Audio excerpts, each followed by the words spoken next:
Pemirsa, anggota Komisi E Dewan Perwakilan Rakyat Daerah DPRD Provinsi Sulawesi Selatan bidang ekonomi Usman Lonta meminta aparat kepolisian untuk menindaki oknum yang menyalahgunakan pendistribusian minyak goreng. Beberapa hari setelah pihak dari kepolisian menemukan adanya penimbunan minyak goreng, dirinya meminta kepada aparat untuk menindaklanjuti oknum yang menyalahgunakan pendistribusian minyak goreng.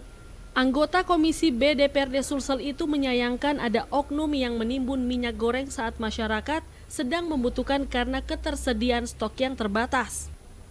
Usman mengungkapkan bahwa DPRD akan berkoordinasi dengan pihak kepolisian dan Dinas Perdagangan Sulsel untuk menyelidiki oknum yang mencoba melakukan penimbunan.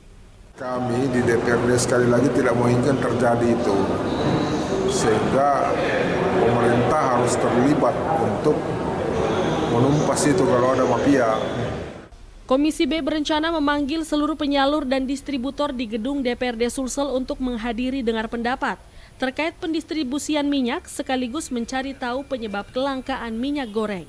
Ardi Jaho, Celebes TV.